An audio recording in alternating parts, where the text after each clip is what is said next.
Hi everybody, it's Angelo with Angelo's Workbench, here with another kit review for you. This time, Revell's Special Edition 85 Oldsmobile 442 FE3-X. I've always been a fan of these older, I believe they're G-body General Motors cars. My brother had a 442 with T-tops when I was a kid, and that was a great car. This is back when all the cars didn't look alike, there was a lot of really cool things on the road, and this was one of them. And they're even paying homage to Darth Vader, which is what they call the FE3-X. I've done a little bit of research. There's apparently two of these cars. And I saw a chat forum thread where the guy who owns one of them was trying to buy the other one. Who knows if it's all true or not, but I mean, it's always what you read on the internet. But Revell does pay homage to the fact that this is the Darth Vader car with a Vader license plate that's on the decal sheet. That we'll see. I don't know how I'm going to do just one of these. I think I'm going to go back and I'm going to buy another one because I've got to build it both ways. Looking at the kit, there's no way to decide between these two. It has to be built both ways. So do yourself a favor. Make sure you just buy two when you're there in the store. If you're lucky enough to see it, don't just buy one, because you'll be going back for another one. You're not going to be able to make up your mind between those two. I mean, I've got to do the Vader, because it's really awesome, and there's so many extra parts in this kit. I don't know how they fit it all in the box. And then you've got to do the classic 442, and I think I'm going to do them just like that. I'm going to do the white with the gold. Actually, that's a white with a silver with the gold stripes. And then the black. I mean, Vader can only be black. There's only two of them. They're both black. I mean, you could do it as a custom in any color you want, of course. But me personally, I got to build the Vader in black. And I got to build the 442 in white. I'm going to have two of them. So, that being said, let's get into the box. Now, I've already gone through and cut open all the bags. So you do not have to sit here and watch me open bags. Like a lot of Revell's recent offerings with the wheels, there are pins. So they'll put those aside. We'll put these instructions aside. We'll get back to those. We'll start right off the bat with the chrome parts. Great looking wheels. These are pretty cool. And then these are cool too. The hard part with these is paint detailing the centers. Because the centers, as you can see here on the box, are a separate color as they were in real life. But there's ways to do that. Real fine brush, very steady hands. Other than that, we've got some mirrors or some kind of cool shifter there, I think. And that rounds out the chrome sprue. Not a lot of chrome on the kit, which I like. So then we'll go right to the body. And one of the first things you notice when you pick up this body is, wow, it's thick. Like, it's heavy duty. Heavier duty than most model car bodies seem to be. And the engraving looks nice. The details are nice. The door lines could be a little bit deeper, but I mean that's easy to fix. And look at all the underhood detail there. There's tons of stuff under there to be painted. But other than that, there's not a lot of mold lines. It's typical, like where you usually see them down the side here. But it looks good and it's heavy duty. So then let's take a look here. We have two little taillights, which of course go, vertically like that. These cars were incredibly popular back in the mid-'80s. These things were everywhere. Not the 442, but the old Cutlass was everywhere. And then we have the glass, the clear glass. So we got a windshield, we got a rear window, we got two side windows, the rear side windows. We've got a whole bunch of headlights, because there's four. And then some turn signals, I assume. Some side markers, maybe. Nope, it's going to be all turn signals in the bumper. And then we get to the tires, standard tires. No manufacturer marking on these tires. The tread is kind of nice. They do seem a little skinny, but back then, 14-inch wheels were kind of common. 13s were all over the place. And then if you had a really high performance car, you got the 15s with 60s. Now everybody goes, ooh, 15, wow, it's a bicycle tire. Now everybody's rolling on 20s or up. I mean, my SUV has 19-inch wheels on it. Back in the 80s, that was, unheard of. So these are to scale. It's all part of the look of the car. So then we do some, we got some seats here, which are very nicely done. You can see the piping on the headrest, and on the backrest you can see those little pockets that they had to put stuff in. I can remember sitting in the back seat of this, my brother's car. He had one with the T-tops, and you know, it doesn't look like it would be too terribly difficult. You might need a chainsaw to get through this plastic, but eventually I'm sure you'd get through it. But it wouldn't be too terribly difficult to put T-tops in, and if, you know, if I look at this very closely, in the light, I can see faint markings of T-tops. I wonder if this was kitted as a T-top car at one point in time, and I can feel it too. There's ever so slight indentation. This is going to have to be block sanded, or it's going to come through my paint. I don't see any indication on the inside, but on the top, yeah, I do feel a bump there, and I can see it in the light. I don't know if you can see it on camera, the reflection. There is a line there. So, so when you get this, watch out. Block sand that roof. Get it nice and smooth. Here's the interior tub. Very good mounting for the seats. Like, there's no guessing about where the seats are supposed to go. Piece of cake. No injector pin marks anywhere on that interior. And there is a nice texture to it for, like, carpet. And then a big old back seat. Big back seat. And I remember sitting in it there, my brother's. So, so these are fender skirts, and I assume these are for Vader. I'm sure they are. We'll see when we get to the instructions. There's a lot of stuff with this car. A lot of parts. And then the good old square block dashboard. I always loved the inside of these cars. I thought they were great. Maybe it's because I, you know, was a child of the 70s. So 80s cars, like, they were the cars when I was a, you know, teenager just getting into cars. And like, oh yeah, you know, this thing was running the streets.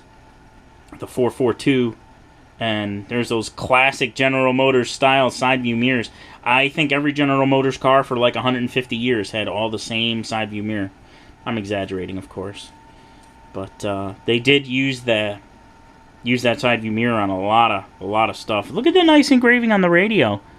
It looks like you could turn it on. That'll be very easy to put to detail with that nice sharp engraving. And then here we have the undercarriage. We got a gas tank with a Revell incorporated. Sand that off. There's where the spare tire went. Looks good.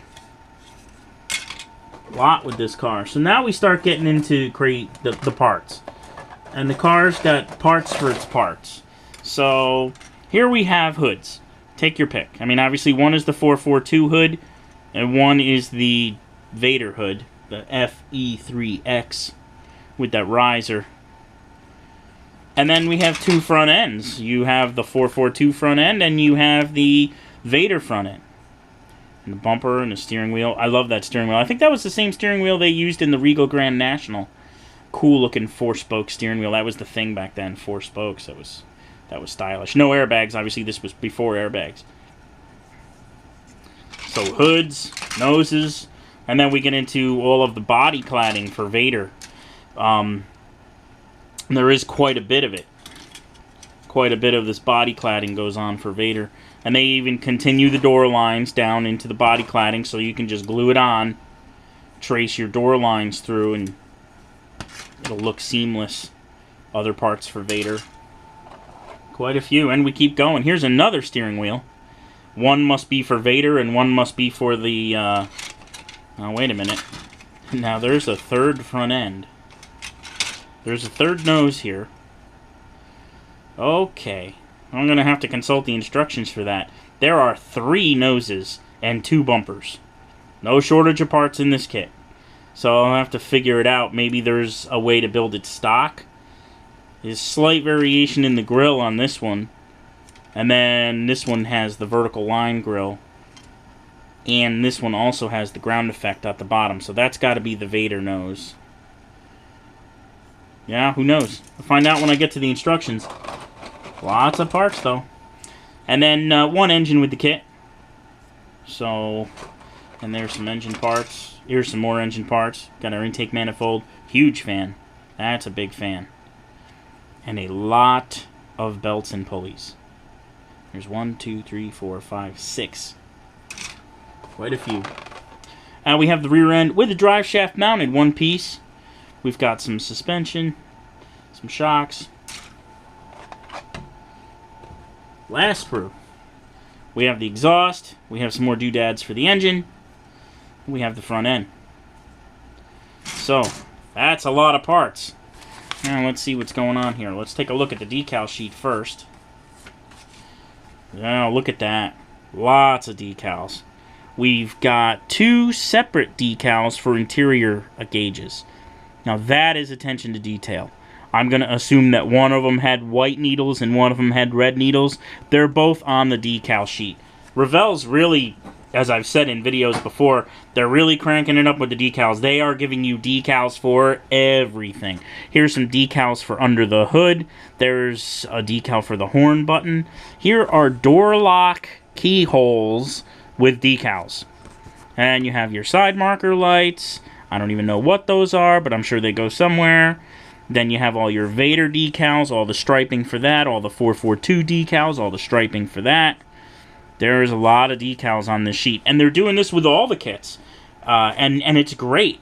You know, I just did the Revell Foose pickup truck, and it had a nice decal for what goes on the firewall. It had decals for the interior. It had striped decals for the dash. Revell's really going all out with decals on their kits, and it adds to the realism. It's a great idea. So now we get to the instructions, and there they both are. I'm going to have to build them both. There's no way I can just build one. I'm going to have to build them both. They look great sitting next to each other. So, no surprises here. Your typical color callouts. All the parts listed with their names. And then we start out with the engine, and then here we go with the A stock, B custom. So, A 442, B Vader. And then there are some changes here in the hood, under the hood I mean. There are some options here. And then it's all straightforward with the chassis, the exhaust, and then you get to the wheels, and then here's the call-outs for the wheels. Hey, you're going to paint those center caps. I would probably do mine either gold or silver.